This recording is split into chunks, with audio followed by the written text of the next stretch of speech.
BCom first इयरच्या सर्व विद्यार्थ्यांचे या व्हिडिओ लेक्चरमध्ये स्वागत आहे. मी प्राध्यापक गणेश कोळकर.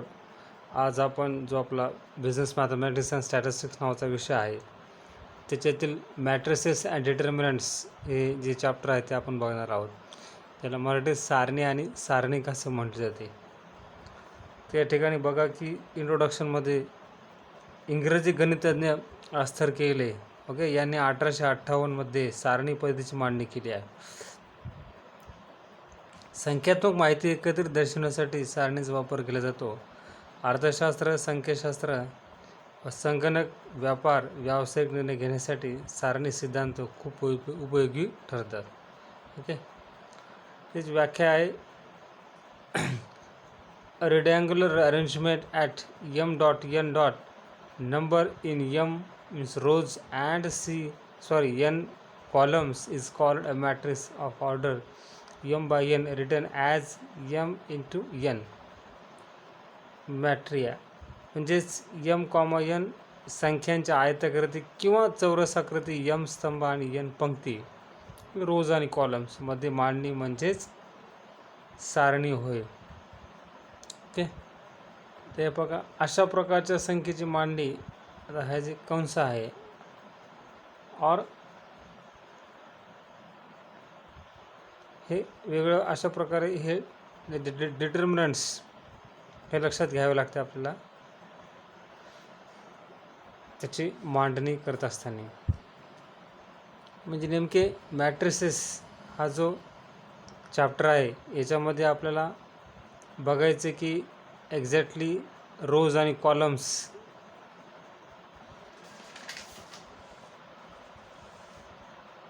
इथे बघू शकता आता की या ठिकाणी एक उदाहरण दिलेलं आहे. एक कंसामध्ये असं A, B, C आणि D. ओके, किंवा हा वेगळ्या प्रकारचा कंस ABCD बरोबर. तर वरील सारणीमध्ये ABCD या संख्या दिलेल्या आहेत. Okay, just say for example this ABCD are numbers. मग सारणी ही ABX इत्यादी मोठ्या अक्षराने दर्शवली जाते. आता A is equal to ABCD right. Just say for example सारणी किंवा मॅट्रिसेस काय असते हे आपल्याला त्यांनी दाखवलेले की हे अशा प्रकारे जी मांडणी असते त्या मांडणीला सारणी असं म्हटले जाते. आता टाईप्स ऑफ मॅट्रिसेस म्हणजे सारणीचे प्रकार आपण बघणार आहोत. सर्वप्रथम रो मॅट्रिक्स नंबर एक प्रकार आहे. रो मॅट्रिक्सला पंक्ती सारणी असं म्हटले जाते. आता MCQ दृष्टिकोनातून हे फार महत्त्वाचं आहे, लक्षात घ्या. A matrix having only one row is called as row matrix बरोबर. ज्या सारणीत फक्त एकच पंक्ती असते अशा सारणीला पंक्ती सारणी असं म्हणतात. उदाहरणार्थ बघा, 1 नंबरला पहा, या ठिकाणी 4 आणि 3 हे जे आहे हे रो मॅट्रिक्स आहे. म्हणजे रो म्हणजे एक पंक्ती आहे असं व्यवस्थित सिक्वेन्सनुसार रो आहे. या ठिकाणी कोणताही कॉलम तुम्हाला दिसत नाही, रोच आहे. या ठिकाणी 2 नंबरमध्ये बघा मॅट्रिसेस 1, 2, 3. ओके, या ठिकाणी 2 आहेत, इथे 3 आहेत, पण रोच आहेत. Next in third example, if you observe here 2 digits are indicating 0 and 0 only, this is called again row matrix. And now here in fourth example, if you observe, you'll find that only one digit has been given and it is also there is one row. तर हे जे 4 example आहे हे 4 example हे row मॅट्रिक्सचे आहेत, हे लक्षात घ्या. नेक्स्ट टाईप्स जे आहे त्याच्यामध्ये column matrix. A matrix having only one column is called as a column matrix बरोबर. म्हणजे ज्या सारणीत फक्त एकच स्तंभ अशा सारणीला स्तंभ सारणी असं म्हणतात. आता हा स्तंभ आहे म्हणजे उभा. ओके, या ठिकाणी रो होतं आडवी. आता ह्या बघा, एक पहिल्या उदाहरणात 2 आणि 3 असे उभे दिलेले आहेत. हे रो कॉलम मॅट्रिक्स. या ठिकाणी 3 डिजिट दिले, 1 2 3 उभे आहेत स्तंभ. या ठिकाणी तिसऱ्या याच्यामध्ये 2/3 आणि 4/5 कॉलममध्ये दिलेले आहे. तर हे अशा प्रकारे कॉलम मॅट्रिक्सचे उदाहरण. तिसरा टाईप्स जो आहे त्याला झिरो मॅट्रिक्स असं म्हणतात, शून्य सारणी. A matrix in which every element is zero is called as zero or null matrix. Zero matrix or null matrix both are similar and it is denoted by 0. ज्या सारणीतील घटक हे शून्य असतात, means there is a no value, okay, त्या सारणीला शून्य सारणी असे म्हटले जाते. म्हणजे zero, everything is zero. Either if you write row or column, you will find that everything is zero. दॅट matrix is to be said as zero matrix. Now let us see here in the first example, 0, second one is 0 and third here also 0. तर हे अशा प्रकारे 0 0 हे सगळ्याला शून्य matrix असं म्हटले जाते. नेक्स्ट जे चौथी आहे त्याला चौरस, square matrix. Okay, a matrix having same number of rows and columns is called as square matrix. Okay, जे रोज आणि जे काही कॉलम्स असतात ते सारखेच असतात. म्हणजे ज्या सारणीत पंक्ती आणि स्तंभ यांची संख्या समान असते त्या सारणीस चौरसाकृती सारणी म्हणतात.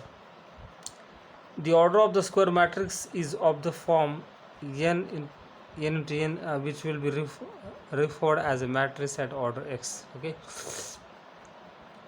now here बघा इथे पहिल्या एकच डिजिट दिलेला आहे. नेक्स्ट दुसऱ्या एक्झाम्पलमध्ये बघा की एकच हा अशा प्रकारे 2 कॉलममध्ये हे एक आहे, हे एक आहे आणि 2 रोज दिलेले आहेत, म्हणजे समसमान आहेत 2 डिजिट. ओके, नेक्स्टमध्ये बघा हे 3 रोज तुम्हाला दिसतील, 1 3 -1 -3 -4 5 6 आणि -7 and 8 9 2. So here 3 rows you are looking and 3 columns, -1 5 8 -3 6 9 -4 -7 and 2. Okay, ते अशा प्रकारे same columns and same rows matrix we are indicating, it will be said as square matrix. म्हणजे ज्या सारणीत पंक्ती आणि स्तंभ यांची संख्या समान असते त्या सारणीस चौरसाकृती सारणी म्हणतात. हे MCQs अशा प्रकारच्या विचारले जाऊ शकतात. नाव 5, पाचवा प्रकार diagonal matrix. A square matrix in which every non-diagonal element is 0 is called as diagonal matrix. म्हणजे ज्या चौरस सारणीतील कर्णचे घटक सोडून सर्व घटक शून्य असतात त्यास कर्ण सारणी असे म्हणतात. ज्या चौरस सारणीतील कर्णचे घटक सोडून सर्व घटक शून्य असतात त्यास कर्ण सारणी असे म्हणतात.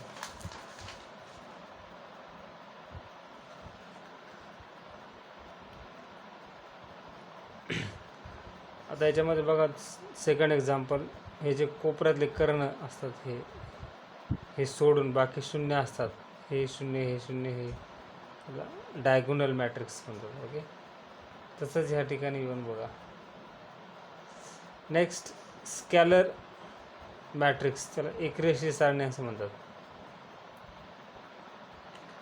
A square matrix in which all the diagonal elements are equal is called as a scalar matrix. म्हणजे ज्या चौरस सारणीतील कर्णचे घटक हे एक समान असतात त्यास एकरेषीय सारणी म्हणतात. म्हणजे हे कोपऱ्यातले जे घटक असतात हे आणि हे डायगोनल म्हणजे तिरकस, हे 5 या ठिकाणी बघू शकतो, -5 -7 -7, हे वर्गमुळात 1 वर्गमुळात 7 वर्गमुळात 7, हे जे घटक आहेत हे तिरकस डायगोनल समान आहेत, त्याला एकरेषीय स्कॅलर मॅट्रिक्स असं म्हटले जाते. नेक्स्ट एकक सारणी, unit matrix. A scalar matrix in which every diagonal elements is one is called as unit matrix. ज्या एकरेषीय सारणीतील कर्णचे घटक हे एकने दर्शविले असतात त्यास एक सारणी असे म्हटले जाते. आता बघा, ह्या कोपऱ्यात जे आहे डायगोनल तिरकस, या ठिकाणी एक आहे, या ठिकाणी एक आहे, आणि ह्या दुसऱ्या एक्झाम्पलमध्ये तसंच आहे. ह्या कर्णामध्ये एक आहे, इथं एक आहे, आणि ते एक आहे. हे क्रॉस. ओके, एकक सारणी म्हणजे एक एक एक दर्शविले आहे. नेक्स्ट आता आपण बघूया ॲडिशन ऑफ मॅट्रिक्स, सारणीची बेरीज. तर बेरीज कशा प्रकारे केली जाते हा फार महत्त्वपूर्ण घटक आहे. म्हणजे exactly addition of matrix, subtraction of matrix, multiplication of matrix हे जे महत्त्वपूर्ण घटक मॅट्रिक्सेस आपण मध्ये ह्या चॅप्टरमध्ये बघायचे आहेत आपण.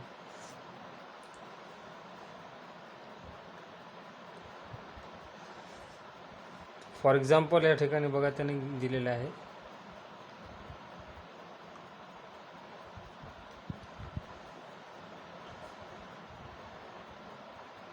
मॅट्रिसेस ABCDEF, बरोबर.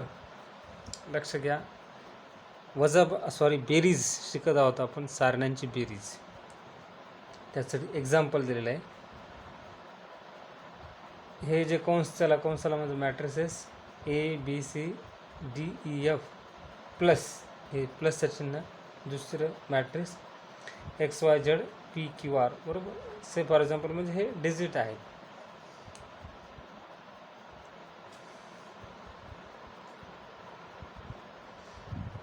आता बेरीज करत असताना लक्षात घ्यायचं की कॉलम्स आणि रोज सारख्याच असणं महत्त्वाचं आहे. वजाबाकी करत असताना देखील तेच लक्षात घ्यावे लागत असते. आता या ठिकाणी बघतो की 3 आपल्याला इथं अल्फाबेट दिसत आहेत, म्हणजेच उदाहरणार्थ 3 नंबर आहेत, आणि या ठिकाणी देखील 3 नंबर आहेत, बरोबर. खाली पण तसंच आहे, DEF XPQR, ओके. आणि हे एक कॉलम, दुसरा, तिसरा, इकडे देखील 3 कॉलम आहेत, या ठिकाणी 3 कॉलम, 3 कॉलम. रोज 2 आहेत, ही एक रो आहे आणि ही एक आहे, ही एक रो आहे, ही एक रो आहे. कॉलम पहा, हा एक आहे AD, दुसरा BECF, या ठिकाणी XP, YQ आणि ZR. म्हणजे 3 कॉलम, 2 रोज आणि 2 रोज सारखंच आहे. मग आता बेरीज करायची आहे. बेरीज करत असताना फार सोपी आहे. ह्या एका मॅट्रिक्समधला ह्या पहिल्या हे A घ्यायचा आणि इकडे यातला X घ्यायचा, बरोबर. हे बघा, A + X, okay. Next B + Y, next C + Z, okay. Next D + P, okay, D + P. Next E + Q, and last F + R. So this is how हे स्ट्रॅटेजी, हे टेक्निक आपल्याला एक्झॅक्टली प्रॉब्लेममध्ये कशा प्रकारे प्रॉब्लेम घेऊन सोडले जाते आपले हे नंतरच्या लेक्चरमध्ये आपण बघूत.